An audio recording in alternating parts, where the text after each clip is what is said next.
con pandemia y sin fines de semana para comprar, donde se juntó, como bien decía la Monse hace un ratito, donde se junta menos gente, más gente en menos días. Monse, le planteaste una pregunta al doctor le quería Rivera preguntar, antes de... va a haber algo bueno en todo esto. Dado que ustedes como doctores también han aprendido tanto cómo enfrentarse y cómo tratar médicamente el virus, hoy día podríamos decir que el coronavirus, la cepa que está en Chile, ¿causa menos muertes de lo que causaba en abril? A ver, la letalidad hemos visto que en general no ha subido por varias razones. La principal razón es que aprendimos a manejarlo mejor. Antes no usábamos esteroides, ahora estamos usando esteroides en los pacientes con insuficiencia respiratoria. Ahora precozmente estamos usando anticoagulantes porque al principio no teníamos claro esto. Hay mejor manejo de la ventilación mecánica. Las nariceras de alto flujo han impedido que mucha gente llegue a ventilación mecánica invasiva, o sea, ponerle un tubo en la garganta que tiene alto índice de complicaciones. Pero hay que entender que una cosa es la letalidad y otra cosa es la mortalidad. Cuando hablamos de letalidad, significa muertos de los enfermos. Pero cuando hablamos de mortalidad, hablamos de personas muertas por 100.000, por 10.000, habitualmente se utiliza el 100.000 habitantes. Eso significa que si tenemos una gran cantidad de enfermos, por mucho que la letalidad sea baja, vamos a tener muchas muertes. Y eso está pasando en Chile. Ustedes ven que tenemos 50 muertos a promedio y nos hemos acostumbrado a esa cifra y nadie ya se asombra. Y dice, 50 muertos y no sé. Y nadie se acuerda que esos 50 muertos hay familia, hijos, padres. Yo ayer tuve la terrible noticia que perdí un nuevo amigo médico de acá de la clínica de Ávila por culpa del COVID. Entonces, y 5 por lo menos de los médicos que se han muerto o son compañeros míos o amigos míos. Entonces, eso da una rabia terrible, vertigente, que sigue siendo caso omiso de las recomendaciones. Pero doctor, ¿usted tiene 5 compañeros que han fallecido producto del coronavirus? Amigos o compañeros, o amigos y compañeros. No le puedo creer. Sí. Es que es lo que usted dice, porque finalmente dice el personal de salud, hay tanto que es el más vulnerable, etcétera. Pero tener 5 compañeros y amigos que murieron por esto, y me imagino que murieron porque eran los que estaban también ahí trabajando en las urgencias, en la primera línea, como se dice. Murieron por COVID. No voy a nombrarlos por respeto a la familia, pero ustedes se acuerdan del caso emblemático de la Clínica Santa María, un médico del Club Hípico, del hipódromo, perdón, 2 broncopulmonares, un nefrólogo, que en estos momentos todos estábamos atendiendo COVID. ¿Por qué? Porque se necesitan muchas manos. Hubo un momento determinado que todas las especialidades estaban atendiendo COVID porque los usiólogos, los urgenciólogos y los broncopulmonares no daban abasto y nos empezaron a ayudar todo tipo de especialidades porque todos tienen la capacidad de ver, por lo menos, enfrentarse a un paciente de urgencia. Y esos médicos estaban expuestos a una enfermedad que ni siquiera la conocíamos bien. Y los muertos duelen. Duelen a la familia, duelen a la institución y duelen a nosotros. Y doctor, hoy día, porque yo creo que cuando usted nos cuenta esto, a mí me pasa que digo, claro, estamos preocupados de esto, de lo que estamos viendo, las calles llenas de gente y todo, y quizás no estamos también igualmente preocupados de lo que está pasando en las clínicas y en los hospitales. Según lo que usted está viviendo en su hospital, en su clínica, hoy día, ¿cuál es el nivel de ocupación? ¿Cuál es el nivel también de alerta que tienen ustedes respecto a lo que está pasando? Usted lo decía, el personal médico ya está agotado, desgastado, pero ¿qué es lo que está pasando en los hospitales y las clínicas hoy día? A ver, no obstante estemos todos cansados, vamos a dar siempre el mayor esfuerzo y más allá de nuestras capacidades físicas, porque nos mueve algo mucho más. Igual que una madre cuando el hijo tiene problemas saca fuerzas de flaqueza, pero hay que recordar que ahora las UCI no están vacías. Las UCI aumentaron las camas, no se han reducido a lo que teníamos antes de la pandemia y esas camas ya están ocupadas por otras patologías. Hay que recordar que esta pandemia no solamente mató y sigue matando por ser coronavirus grave, sino que porque has dejado de lado el tratamiento de otras enfermedades. Muchas cardiopatías, muchos cánceres, muchas enfermedades crónicas se echaron a perder porque no se podían atender, y esas ya están en la UTI grave, intubados, en ventilación mecánica. Si ustedes cuentan el número de ventiladores, no obstante, han disminuido el caso de coronavirus, que se informan en la prensa, el número de ventiladores mecánicos se mantiene entre 250, 300, y hubo un momento que teníamos 500, 600 libres, y teníamos 1000 y tantos intubados. Eso significa que esos ventiladores los están ocupando otros enfermos. No es la única patología que vemos nosotros, y vemos cada vez gente que sufre cada vez que muere, y eso duele. Duele como paciente, duele como médico, duele como familiar y duele como ciudadano, y más duele ver absolutamente esa cantidad de gente despreocupada pensando que esto es un virus creado por la imaginación, o pensando que no les va a pasar nada, y no piensan en su abuelo, en su abuela, en su madre, en su padre o en ellos mismos, y eso sobrecarga a los sistemas de salud. Doctor, tenemos entendido que, no sé si lo dijo el doctor Mañalich o el doctor París, porque ya uno se confunde, pero cuando pasa fuerte el pic y vuelven estas camas, ¿no es cierto?, a pacientes con otras patologías, se deja un protocolo que en un par de días ya podían volver esas camas a funcionar para COVID. ¿Eso está corriendo? ¿Eso rige? ¿Hoy día están esos protocolos? ¿Está esa capacidad, digamos? O sea, existe el protocolo para lo que se llama reconversión de camas, pero para eso necesita personal y espacio. Y si las camas ya están ocupadas por otro tipo de pacientes, usted no los puede sacar. ¿Dónde los va a llevar? Entonces, tenemos capacidad para aumentar nuevamente un poco las camas UCI, pero esta es una opinión personal, dificulto que sea en la dimensión tan importante como fue en la primera ola. Y hay que recordar que ya no tenemos necesariamente la capacidad para trasladar enfermos a otras regiones. Tenemos por el norte, que hay una gran cantidad de camas UCI ocupadas, y por el sur también. Y no podemos pensar en trasladar un enfermo, ¿no es cierto?, a Iquique en pocas horas, ni a Punta Arenas en pocas horas. Son enfermos graves. Entonces tenemos que preocuparnos de lo que está pasando ahora. Este es nuestro presente. Tenemos que seguir insistiendo, y ustedes como comunicadores que hacen una labor maravillosa, seguir insistiendo que la gente entienda que estamos en medio de una pandemia que no la hemos pasado, no se ha ido, y la vacuna es un futuro, no es un presente. Bueno, el otro día entrevistaba a un urgenciólogo, doctor, y me decía que había algo importante que teníamos hoy que antes no teníamos, que era que habíamos aprendido durante todos estos meses ciertos protocolos para luchar contra el virus. Al principio era difícil convencer a la gente que se lavara las manos, que se pusiera la mascarilla, que guardara la distancia. Hoy día ese tiene que ser un plus, eso tiene que ser algo que juegue a favor de la ciudadanía y de todos.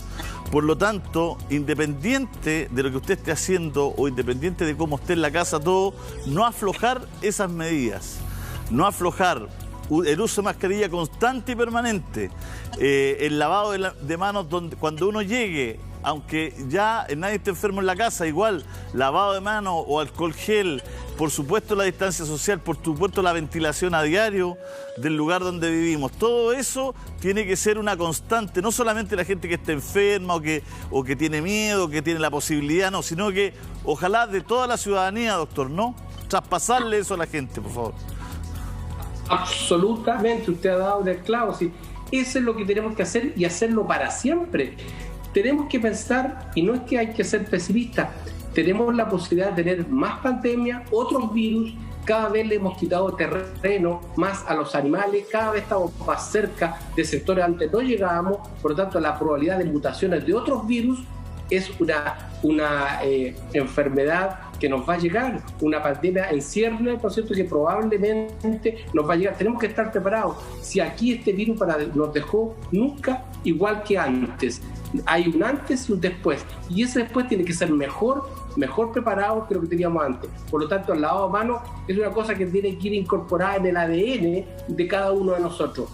La distancia física ojalá sea también una distancia, ¿no es cierto?, no para siempre, pero mientras no tengamos la seguridad que no tengamos la enfermedad. ¿Para qué decir la ventilación? Aire limpio dentro de nuestras casas, aire limpio donde estemos. Y por último, ¿no es cierto?, pensar en el compañero o la compañera que vive al lado, pensar en el amigo y pensar en sus familiares. Yo creo que eso es lo más importante. No podemos pensar en que nosotros nos tenemos, o sea, que el otro tiene que cuidarse. Nosotros tenemos que cuidar, y cada uno de nosotros tenemos que cuidarnos, porque el otro a lo mejor nos está cuidando. Y si tenemos al lado, atrás o adelante alguien que no se cuidó, nos va a infectar igual a pesar de todas las cosas. Por lo tanto, ojalá pensemos y ser solidarios. Esta sociedad tan individualista, tan consumista, nos ha privado de una serie de cosas, y lo más que nos ha privado es sentir el calor humano de darnos un abrazo, y eso algún día tiene que volver. Doctor, le queremos agradecer, lo vamos a liberar de la pregunta que le vamos a hacer a los políticos, porque lamentablemente no nos estamos portando bien. Las imágenes nos dicen que nos estamos aglomerando, miren la cantidad de filas que hay en los distintos centros comerciales, todo. La pregunta del millón es a la autoridad: si nos seguimos portando así, ¿es posible que en el sentido de la urgencia que tiene no aglomerarnos, nos puedan llamar a una cuarentena de emergencia? ¿Ah? Que si siguen llenando los centros comerciales, si la gente se sigue aglomerando, si la gente sigue... Ayer tuvieron que cerrar algunas provincias, en regiones se tuvo que cerrar algunos centros comerciales para que la gente se fuera, porque ya no podía llegar más gente. Entonces, si nos seguimos portando de esta forma, ¿es probable que la autoridad tome medidas? ¿Puede tomarlas? Se lo vamos a preguntar a nuestro próximo panel político para que usted no se meta en ese lío. ¿Qué le gustaría a usted? Me encantan los líos, me encantan los líos. Oye, muchas gracias, el doctor Julio, al principio, cuando recién lo empezamos a entrevistar en el programa, no se metía en lío, y ahora se mete, pero feliz. Sí. Además, me metí en un lío y Julio César trató de salvarme, pero yo lo hice con todo gusto. Me acuerdo perfectamente cuál fue el momento. Me acuerdo de ese momento patente. Lo tratamos de salvar porque es la lealtad del paciente al doctor. No nos olvidemos que el doctor fue nuestro médico de cabecera de los dos cuando tuvimos COVID con la Monse. Y la verdad es que no estuvimos mal nosotros, pero escuchar a un médico que le hable y le diga, ¿sabes qué? Haz esto, otro, le transmite una tranquilidad a una persona increíble. Así que se lo agradecemos, doctora. Gracias. Cuídese, gracias por todo lo que está haciendo. La historia me dio la razón, La historia me dio la razón de lo que dije esa vez. Sí, pues, me acuerdo clarito. Gracias, doctor. ¿Qué fue lo que dijo? Acuérdenme. Gracias, doctor. Un abrazo. A la vuelta, ¿qué es lo que dijo? Porque capaz que tengamos de invitado en el otro bloque. Son las 12:12. Vamos a hacer un pequeño corte. Tenemos panel político. Vamos a hablar de lo que dijimos. Hay mucha gente preguntando. Oye, si ya no decimos, dice la gente acá en nuestras redes sociales, y a lo mejor habrá que poner cuarentena de emergencia. Si estamos todos aglomerados, cuarentena nomás, que compró, y los que no nos salvamos con lo que tenemos. No se puede seguir así. Estoy en Plaza Vespucio, está repleto, dice un televidente. La gente está nuevamente escribiendo al canal. Son las 2. Es súper preocupante porque se reúnen todas las condiciones para que esta enfermedad siga propagándose, y todavía no hemos visto lo peor. Si viene lo peor, probablemente muy luego, porque se van a juntar muchos elementos. Las dos uniones son Pascua, Año Nuevo, y lo que se arrastra desde, ¿no es cierto?, de las últimas votaciones y todas estas uniones de gente en una cantidad importante. Y yo creo que no hay que echarle toda la culpa a la gente. Es cierto, la gente deja para última hora la compra de regalos, pero hay que pensar también que recién tuvo el dinero, como lo decía anteriormente yo, porque recién recibió el 10%, recién recibió las asignaciones estas, los aguinaldos, el COVID, y probablemente no todo el mundo tenía plata antes. Claro, entonces, ¿a cuándo iba a salir a comprar? Lo que pasa también es que no hay suficiente fiscalización de los moles, los sitios cerrados, entonces dejaban entrar, ahora se está haciendo un poco más, a cualquier cantidad de gente, y no hay ninguna conducta real que realmente nos beneficie, sino que al contrario, la gente sigue usando la mascarilla en forma incorrecta, sigue alimentándose en la fila, sigue tomando café, sigue muchos de ellos fumando en la fila, y todas esas son conductas que nos van a condicionar un grado de infección tremendamente alto. Eso me llama la atención, doctor, me llama la atención el tema del cigarro. Porque yo había leído por ahí, está comprobado que el humo del cigarro es un vehículo transporta el virus. Ya, cuando bota partículas, ¿no es cierto?, de saliva, claro, que van volando por el aire. Si uno exhala humo, el humo sirve de un verdadero avioncito para que los virus vayan volando y se mantengan más tiempo. Por lo tanto, una persona que fuma alrededor de nosotros y es una persona asintomática pero tiene virus, tiene alta posibilidad de contagiarnos por una infección por coronavirus y otras infecciones. Por lo tanto, la gente en las colas, en las filas, no debiera fumar, no debiera comer y no debiera bajarse la mascarilla. Estoy de acuerdo. Yo creo que el tema, eso como que no nos hemos fijado, pero también como ahora están los restaurantes, Fuente Soda, atendiendo en la terraza, se puede fumar. Se puede fumar en todos esos lugares siguiendo la ley de tabaco. Pero quizás debiera restringirse eso. No quiero andar poniendo cortapisas a la vida, a la libertad, pero siento que el humo es un vector de contagio importante. Pero en realidad más importante es la libertad que tiene la persona que está al lado de respirar aire completamente limpio. Cuando una persona exhala humo, exhala con una cantidad suficiente de virus como para infectar a las personas que están a más de 4 o 5 metros de distancia. Por lo tanto, debiera prohibirse fumar incluso en las terrazas. Y si la gente quiere fumar, nadie le puede prohibir, pero fumará en la plaza, fumará en el desierto, fumará, ¿no es cierto?, en el patio de su casa, por último, pero no ir a contaminar a la gente que está al lado. Así es, doctor. A ver, el tema de la famosa segunda ola. Yo creía por lo menos que esto iba a dejarnos el verano como descansando, como le pasó a los europeos que tuvieron verano.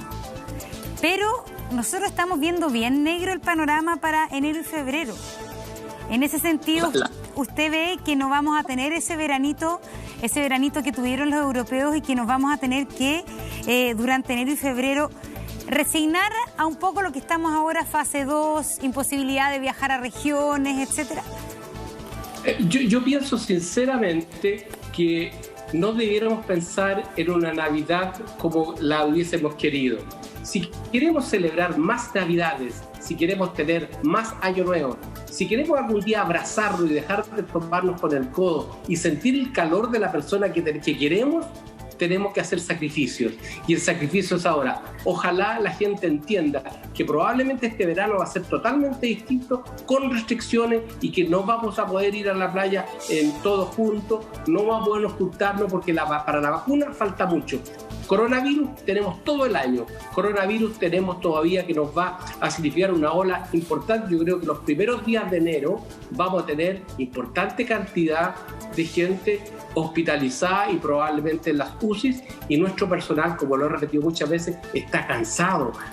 Por lo tanto, eso va a resentir la atención médica. Y si bien es cierto, probablemente tenemos muchas más armas para luchar contra el virus, tenemos los corticoides, sabemos dar más de ventilación mecánica, en general, lamentablemente vamos a tener tantos enfermos que la mortalidad nos puede aumentar mucho. Es decir, usted dice que en enero va a estar peor la cosa que ahora. Si las cosas siguen así, yo creo que vamos a estar peor que ahora. ¿Las vacaciones? Porque las vacaciones son viajes interregionales en general. Hay que despedirse de Yo pienso que si las cosas siguen así, deberían estar prohibidos los viajes interregionales, absolutamente. ¿Por qué? Porque Santiago, la región metropolitana, tiene una cantidad de activos, de infectantes tan alto, que lo único que vamos a hacer, aparte de conocer la playa desde lejos, ir a contaminar lamentablemente a toda la gente que nos rodea cuando viajemos a la quinta región o a las otras regiones. ¿Cuándo vamos a ver un poquito, a su juicio, doctor, lo que está pasando hoy día en las calles en Santiago? Porque, bueno, no queremos satanizar nada ni a nadie, pero lo que se ha visto estos últimos días en las calles no se había visto antes. Es un hecho inédito. Con cuarentena, con fase 2, con lo que sea, la gente no salía de esta manera a la calle. Algo va a repercutir esta situación que ha pasado los últimos días. ¿Cuándo se van a ver esas cifras ya? Habitualmente nos demoramos en ver lo que está pasando ahora entre 2 y 3 semanas. Nosotros aquí podemos estar avisorando el futuro. Esto que está pasando ahora lo vamos a ver, tal como dije yo, la segunda semana de enero, y probablemente más aún si la gente sigue haciendo lo mismo en Año Nuevo. Tanto es así que nuestras unidades de tratamiento intensivo, nuestras urgencias ya están preparándose para tener este acontecimiento. Ya otra vez estamos con la reconversión de camas, estamos impidiendo las vacaciones, estamos haciendo una cosa que no nos gustan. Tal como le dije yo, la gente, todo el mundo está cansado, pero lamentablemente, uno, la gente no entiende, dos, la gente tiene la sensación de que todo se solucionó, que tenemos la vacuna y la vacuna va a solucionar todo el problema, y que por último, los jóvenes, que son los que más transitan por las calles actualmente, no tienen ninguna sensación de inseguridad. Bueno, entre el 7 y el 14, entre el 14 y el 21, por ahí vamos a estar viendo un poquito qué es lo que pasó realmente en Navidad. Hay mucha gente escribiendo que ya se enfermó, doctor, que ya tuvo coronavirus en marzo, finales, abril, mayo, junio, julio. Dice, ¿me puedo enfermar de nuevo ahora en diciembre? Bueno, lamentablemente la mala noticia es que probablemente esta es una enfermedad que nos deja inmunidad aparentemente para toda la vida. La inmunidad parece que dura alrededor de 6 meses, a lo mejor menos de un año. Entonces va a ser como la gripe, en que todos los años nos vamos a estar enfermando, probablemente. No sabemos mucho, pero lo más probable. Y ya tenemos muchos casos de reinfección comprobada. Por lo tanto, insistimos, la gente que ha tenido la enfermedad tiene que cuidarse igual, tiene que usar mascarilla igual, tiene que lavarse las manos igual y tiene que mantener la distancia igual y ventilar. Eso hay que insistir, que este último punto, que no se le da tanta importancia, áreas ventiladas, es lo más importante junto con las otras. Doctor, pero disculpe que porque la gente está preguntando. Hay muchos casos de personas que se enfermaron, por ejemplo, en abril y se volvieron a enfermar ahora en noviembre, pongamos por caso. Pocos casos todavía, casos, pero hay que recordar que el virus tiene capacidad de mutar, es decir, todos estos virus que son bastante poco desarrollados, que son de un material genético muy inestable, que es el ARN, el RNA, normalmente estos ladrillitos que significan su cuerpo tienen la posibilidad de errarse, cambiarse, y estas combinaciones nuevas, la más probable es que no signifiquen nada, pero de repente tantas combinaciones nuevas nos pueden significar cepas nuevas. Ya hay cepas más contagiantes, no demostrado todavía de que sean más mortales o más letales, pero sí más contagiantes. Por lo tanto, podría suceder que de repente una nueva cepa tenga tantos cambios que sea prácticamente una cepa desconocida para nuestra inmunidad. Por lo tanto, vamos a tener la posibilidad de tener coronavirus en forma secuencial cada cierto tiempo. Sí, a ver, porque esta nueva cepa que ha prendido las luces de alarma nuevamente, que tiene su foco en Inglaterra, esta nueva cepa, en el día de ayer, los científicos dijeron que la misma vacuna de Pfizer funcionaba. Sin embargo, hoy día en la mañana escuchaba, doctor, que Pfizer dice que necesita 6 semanas. 6 semanas para adecuar la vacuna actual a esta cepa. Entonces ahí se demuestra un poco que, no sé si en ese caso uno tiene que ponerse 2 vacunas o en la vacuna además se incluye finalmente el ARN de la cepa nueva. Hay 2 cosas. Primero que nada, cuando el virus cambia en forma importante y empieza a ser más contagiante, ese virus empieza a predominar. ¿Por qué? Porque dentro de la ley de supervivencia le va a ganar a todo el resto de virus que tienen menos posibilidad de contagiar. Por lo tanto, lo más probable es que si tenemos un virus predominante va a ser ese contra el cual hay que luchar. Ahora, como la tecnología de la vacuna que estamos con mayor conocimiento, que es de RNA hecho en laboratorio, no es tan difícil hacer los cambios, porque son cambios muy específicos. Por lo tanto, existe la tecnología para hacer el cambio. Y esto también nos podría pasar con la forma de diagnóstico. La PCR, que busca justamente segmentos del virus para hacer el diagnóstico, a lo mejor vamos a tener que hacer 2 PCR distintos o un PCR distinto al que estamos usando si es que los cambios son muy dramáticos.